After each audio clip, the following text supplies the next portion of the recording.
As eleições municipais de 2024 trouxeram poucos resultados positivos para o campo progressista. Uma das poucas capitais onde a esquerda venceu com autoridade foi o Recife. Lá, o prefeito João Campos foi reeleito com 78% dos votos, derrotando com folga o Gilson Machado, do PL, ex-ministro do Turismo de Bolsonaro. Com uma gestão sem burocracia, uma linguagem jovem nas redes sociais e grande dose de carisma, o Campos já desponta como um dos grandes nomes para o futuro. Ele tem 30 anos e repete a tradição política do pai, Eduardo Campos, que morreu num acidente aéreo em 2014. E também do seu bisavô, o Miguel Arraes, caçado e exilado durante a ditadura militar. João Campos se coloca como um político de centro-esquerda e tem feito elogios e defesa ao terceiro mandato do presidente Lula. Ao mesmo tempo em que controla o PSB, o partido que elegeu 312 prefeitos em 2024, 60 a mais que o próprio PT. Terça-feira, 5 de novembro de 2024.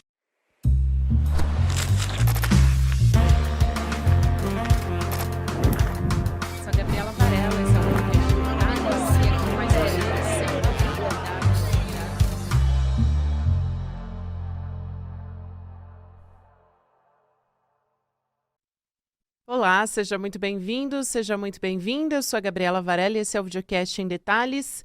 E aqui você já sabe, sempre com um convidado, uma convidada, a gente analisa uma temática, uma notícia importante do momento.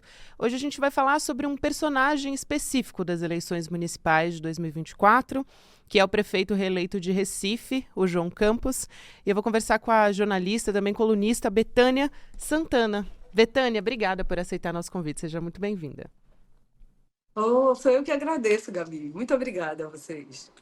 Betânia, para a gente começar essa conversa, eu queria te ouvir sobre esse personagem que é o João Campos, né? Sobre como ele cresceu nessa família, sendo o bisneto do Miguel Arraes, que é uma figura da história política pernambucana tão importante. Também filho do Eduardo Campos, aprendeu em casa, né, com o ex-governador de Pernambuco, a fazer política, a entrar nesse mundo da política, apesar de dizer até hoje que não tinha essa intenção a princípio, apesar de gostar muito de política. Mas ele teve uma reeleição muito impressionante, mais de 78% dos votos agora em 2024. Qual é o peso que o João Campos tem nesse momento, levando em consideração esse momento da esquerda no nosso país? Gabi, a gente sempre conversa por aqui dizendo assim que essa é uma família que já nasce com o DNA da política. Não tem Sim. como escapar, ou quase não escapa.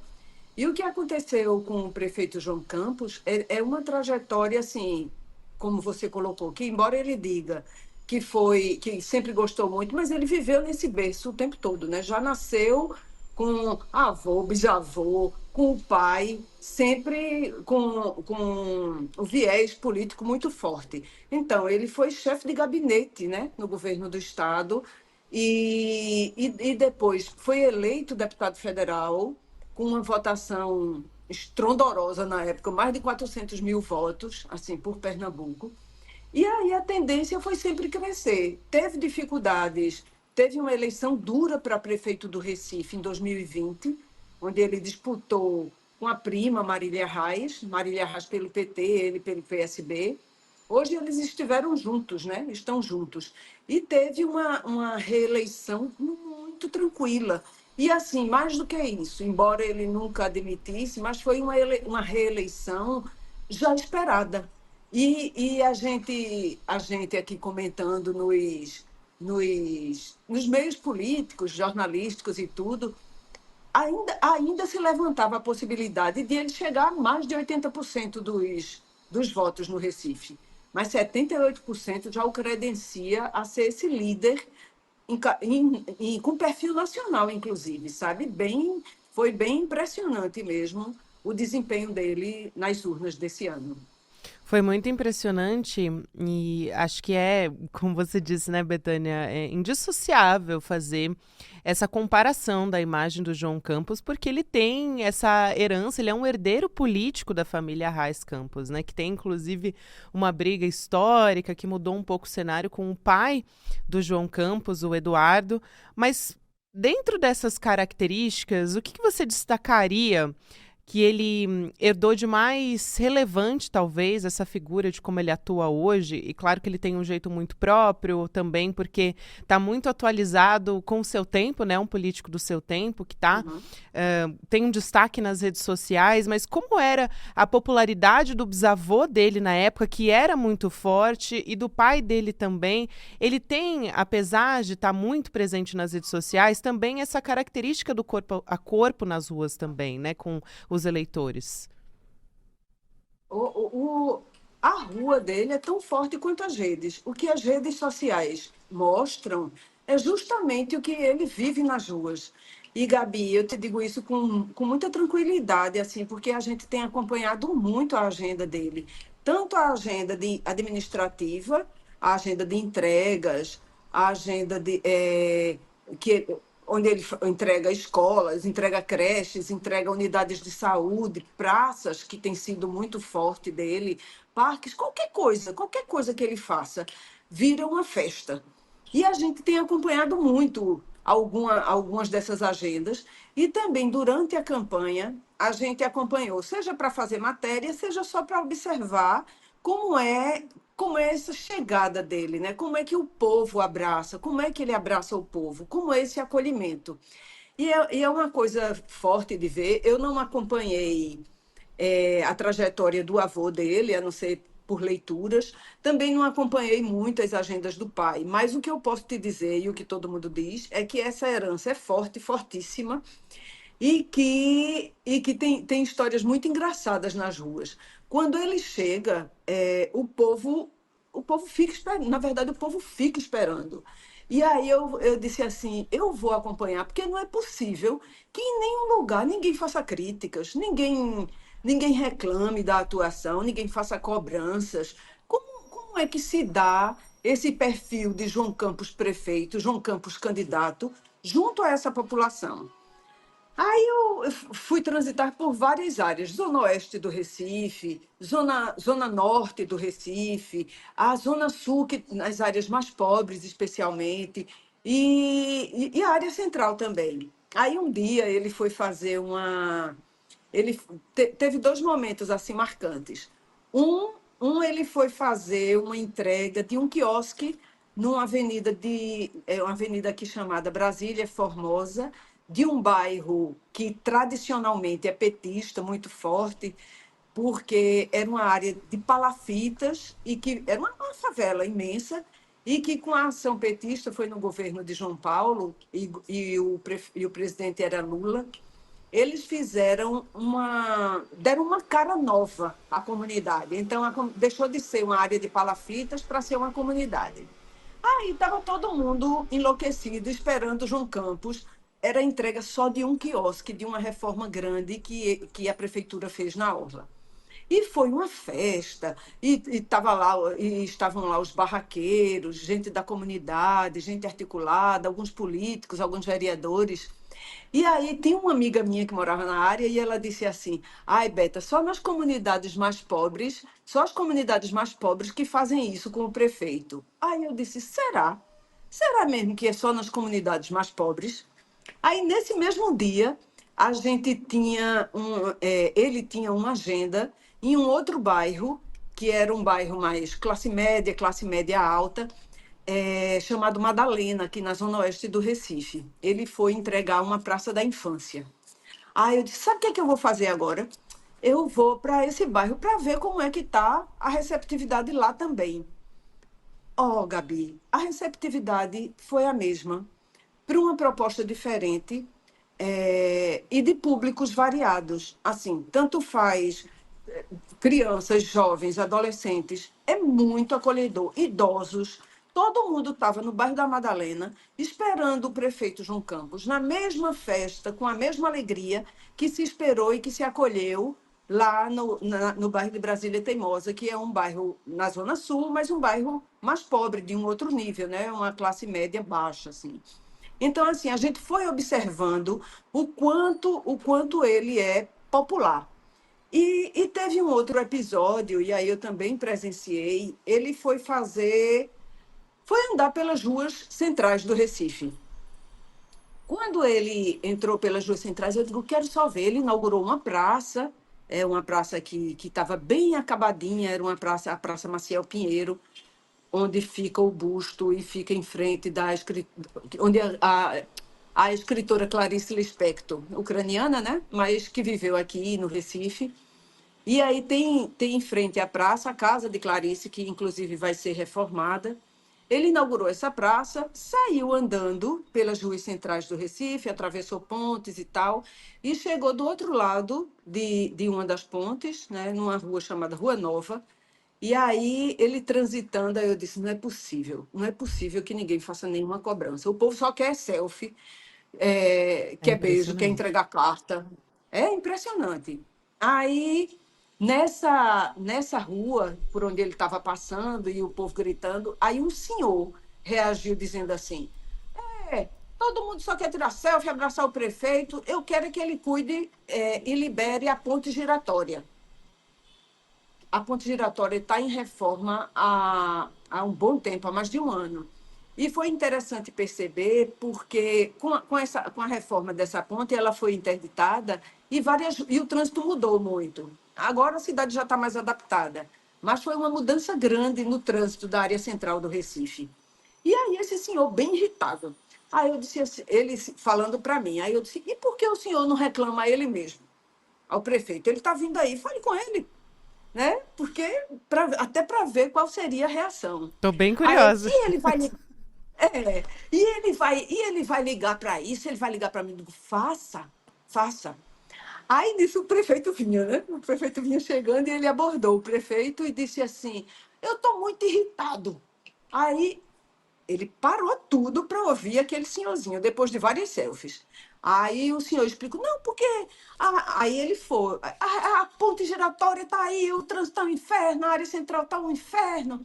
Aí ele, com muita tranquilidade, olha, deixa eu explicar para o senhor.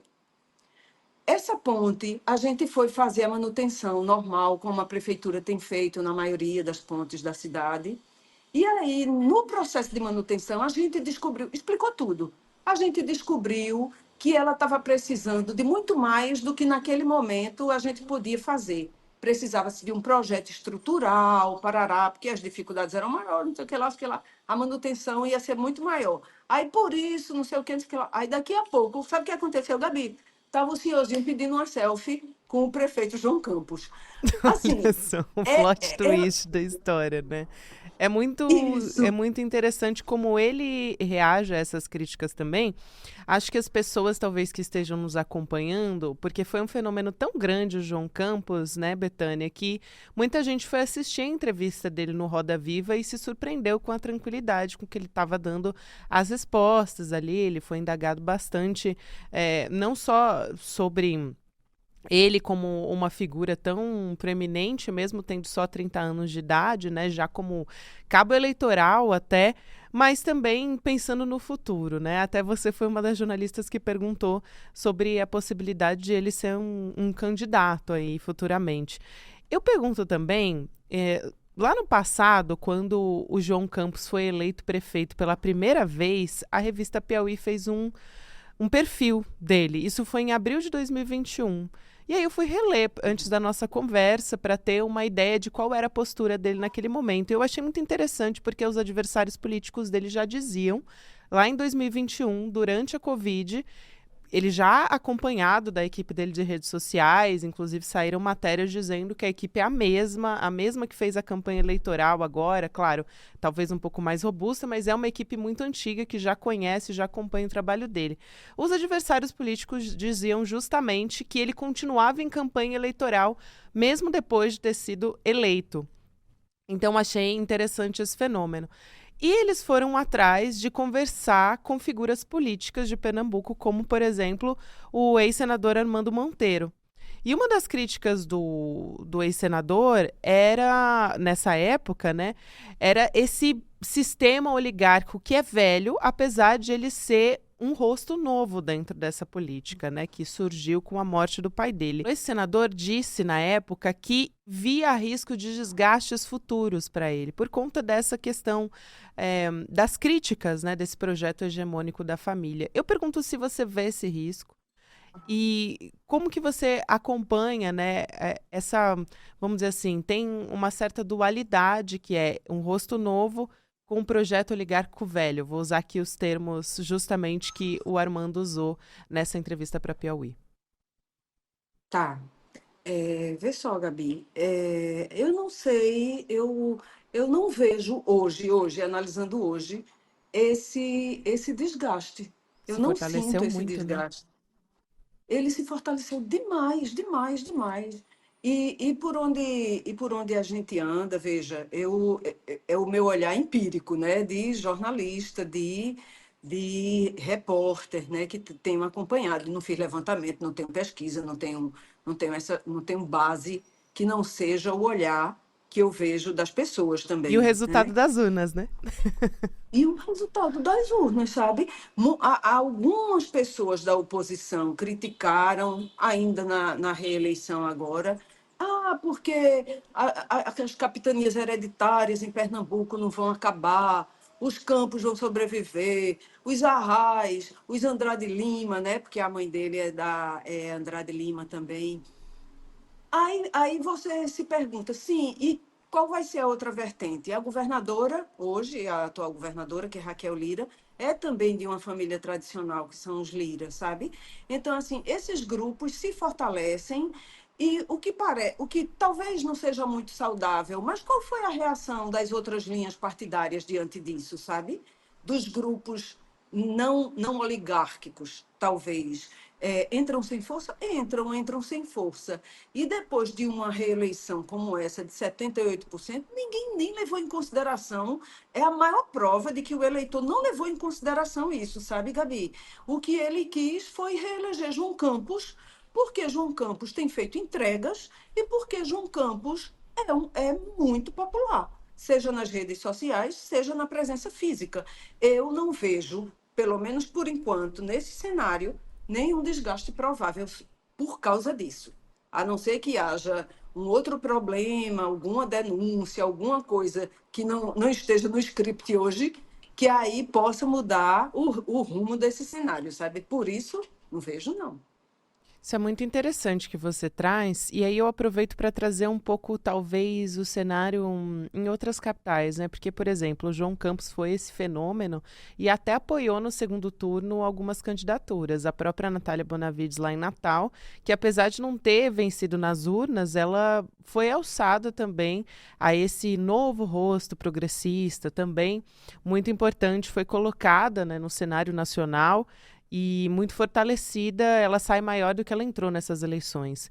Ele também foi para Belém, onde a gente teve uma eleição, né, pensando no campo progressista, que em Fortaleza, que foi uma disputa muito, muito acirrada.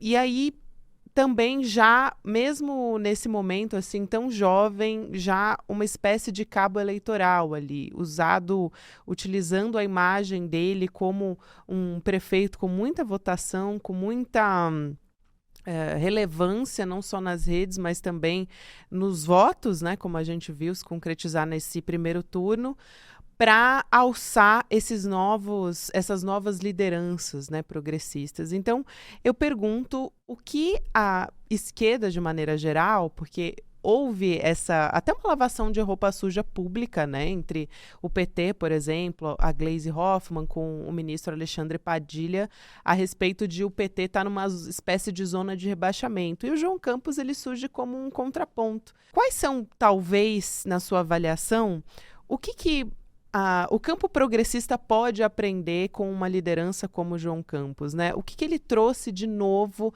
para essas eleições municipais? Você, com toda a sua experiência, acompanhando tão de perto o trabalho dele. O PT poderia. O PT tem bons nomes. O PT tem Natália, né? Em Natal é um nome forte. E o PT elegeu aqui no Recife duas vereadoras, mas uma que já estava, que é reeleição, que é a Liana Cirne, e outra que é uma vereadora TikTok também, que veio das redes sociais, que é a Cari Santos. São nomes que vão sendo construídos. Mas o PT não veio consolidando, ou talvez tenha se preocupado um pouco mais com isso a partir dos últimos anos, quando viu João Campos crescer. Então, eu acho que as forças mais à esquerda, ou consideradas mais progressistas, precisam estar atentas a isso, assim, de que um líder não se constrói da noite para o dia. Eles até sabem disso já. Mas deixaram esse vácuo, acho que apostando que ter um presidente, talvez ter um presidente da República facilitaria isso, né? Você tem no Planalto, você tem no Executivo um presidente petista pernambucano. E não é bem assim, não se tem um líder, você acorda político e no outro, você dorme político e acorda líder político no outro dia, né? O processo de João Campos, ele vem de uma longa história, embora ele seja muito jovem, mas ele vem nessa construção. E eu acho que a grande lição que ele deixa, sabe, Gabi, é uma coisa de não parece. Ele pode até ter todos os problemas e todas as dificuldades, eu nem duvido disso, mas não parece chegar como, se apresentar como se estivesse fazendo um sacrifício na política. Ele sempre coloca, eu faço com alegria. Eu acho que essa imagem, que também foi desenhada, porque hoje é impossível viver sem as redes sociais, então construiu bem a força das redes para segurar a popularidade, especialmente junto à juventude, que era um segmento que já nem queria ouvir falar de política, já nem estava indo para as ruas. E essa força, e a força administrativa. Ele tem uma equipe muito boa, ele formou uma equipe que está antenada, que está fazendo entregas, que está trabalhando coesa, ninguém está separado, que está todo mundo junto. Então, eu acho que fica muito claro esse recado da formação. Você tem que aliar as duas coisas, uma pauta administrativa junto a uma pauta política, porque ele também tem se dedicado a ampliar o leque. Veja, é uma outra coisa, mas que tem que ser levado em consideração. Quebrar as arestas, quebrar radicalismos. Por exemplo, ele tem petistas no governo, mas ele tem gente do União Brasil. Ele fez meio o que Eduardo Campos fez, né, no governo, ampliou o leque das forças políticas. Quem imaginaria o PT junto do União Brasil há algum tempo? Aí hoje eles trabalham com algumas resistências ainda do PT junto aos líderes do União Brasil. Sabe, esse contraponto e essa força política que João Campos alinhavou e que se mantém costurada no governo dele e que deve se repetir na próxima gestão. Eu acho que é bem isso. A gente tem, por exemplo, a gente falou sobre a eleição em Fortaleza, que foi muito acirrada. O candidato do PL, que perdeu nas urnas, o André Fernandes, ele tem mais de 2 milhões de seguidores. O Evandro Leitão, que foi eleito, ele tem 206 mil seguidores. Estou falando aqui da rede social do Instagram. Diferente do Sim. João Campos, que tem, assim, ele é um fenômeno de Instagram, mais de 2 milhões e meio de seguidores. Então, até que ponto as redes sociais hoje decidem uma eleição? Acho que a gente já viu que não, mas cada vez mais ela tem um peso mais importante, né? Antes a gente tinha o tempo de televisão e também o dinheiro como as principais ferramentas para decidir uma eleição. Acho que a máquina ainda é muito importante, tanto que a maioria das cidades brasileiras a gente teve reeleição com máquina, né? Falando de eleições municipais. Agora, o quanto as redes sociais se tornaram uma ferramenta importante, pensando já, por exemplo, o João Campos já é um candidato assim, virtual ao governo de Pernambuco em 2026, né? E vai continuar investindo e viu que é importante para ele investir em redes sociais desde que ele foi eleito. Quer dizer, desde a Covid ele já fazia o trabalho que ele faz hoje. Mas o quanto as redes sociais são importantes nessa equação? As redes são inegavelmente muito importantes, não são decisivas, como a gente observou. E até no Roda Viva, é uma coisa que ele já vinha dizendo, e no Roda Viva ele repetiu com mais ênfase. Até acho que até foi uma pergunta minha. Eu tinha colocado para ele que nos discursos ele lembra muito hoje que em 2020, quando ele foi eleito pela primeira vez prefeito do Recife, todo mundo criticava, muita gente não apostava que ele fosse conseguir dar conta da administração de uma das principais capitais do Nordeste. Ele sempre brinca dizendo assim, o que de melhor me chamava era de príncipe, era uma brincadeira. Hoje ele é chamado de prefeito TikTok, né? Porque por essa Sim. abrangência aí nas redes sociais. E aí, quando eu perguntei aí, até onde isso ajudava, ou até onde isso poderia atrapalhar, né? Era a popularidade, mas também muita gente usava, é um prefeito que está dançando na cara do povo, que está ignorando a dor do povo, que está ignorando o sofrimento do povo. E ele foi bem enfático. Ele disse assim, não adianta só ter as redes sociais. É preciso ter as redes sociais e fazer entregas. E outra coisa, ser nas redes sociais, isso é ele quem diz, e é assim que ele tem agido, o que você é de fato, para você não criar apenas um personagem que apenas uma caricatura, que não seja você de fato, que tem que haver um alinhamento entre o que você mostra nas redes e o que você faz no dia a dia.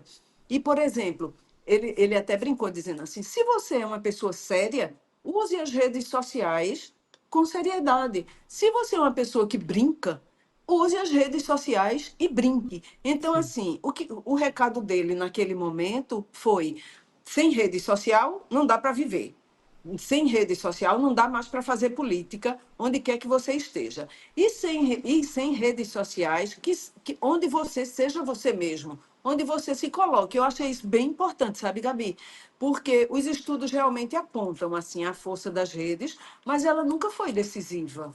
O, o, a, a força da máquina talvez tenha sido, em algumas cidades, muito mais decisiva, muito mais importante do que as redes sociais. Mas esse balaio todo, esse conjunto de coisas, ajudam muito, né, no contexto geral. É isso. Sem dúvida, ainda mais num contexto em que a extrema-direita domina muito bem a ferramenta das redes sociais, e é uma crítica que se faz também sobre a dificuldade, né, de ter essa comunicação também por parte do campo progressista, porque muitos especialistas dizem que virou uma comunicação própria da direita, tanto que o X, o antigo Twitter, é um lugar em que a extrema-direita propaga fake news, virou um campo muito próprio ali dessa discussão. O Telegram também é muito utilizado para isso, então acho que ele consegue romper por meio dessas estratégias do marketing, enfim, da campanha dele e também da equipe que acompanha ele há tanto tempo, consegue romper com essa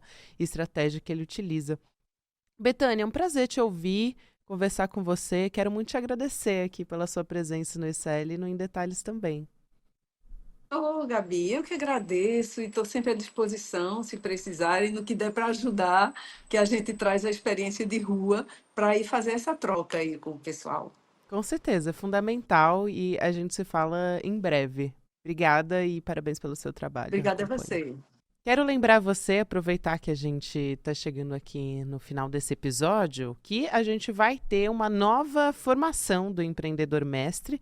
A gente está abrindo inscrições para a terceira turma, vai ter uma aula do Eduardo Moreira para começar esse curso, que vai ser o segredo das vendas e da persuasão também. Então, o Edu vai te ensinar como contar histórias que engajam, para você decolar, né, nesse campo, nesse seu negócio, e começar a realizar esse sonho no campo do empreendedorismo e também reunindo os melhores professores desse mercado. Então, ele vai trazer ferramentas, não só ferramentas práticas, mais realistas, respeitando, né, esses valores que você tem e aprender a hackear esse sistema capitalista, disputar com os grandes também. Então não perde a nossa primeira aula do Empreendedor Mestre, vai ser no dia 14 de novembro, 8 horas da noite, e você pode fazer a sua inscrição aqui por meio do Em Detalhes, em detalhesicl.com.br, para garantir a sua vaga e assistir essa primeira aula e ver tudo que vem por aí. Você fica com o Mercado de Investimentos, na sequência vem o Rolê ICL, e para você que nos ouve nas plataformas de áudio, você pode ouvir o Em Detalhes em qualquer momento do seu dia. Obrigada e até amanhã. A Universidade de Harvard fez uma pesquisa que tem um resultado interessantíssimo. Uma história bem contada tem a possibilidade de aumentar em até 50% as vendas em relação a uma história mal contada de determinado produto. Mas não é só a venda de um produto que uma história bem contada pode ajudar. Ela pode ajudar as pessoas a se engajarem numa causa. Ela pode ajudar as pessoas a fazerem uma revolução. O poder das histórias é muito grande.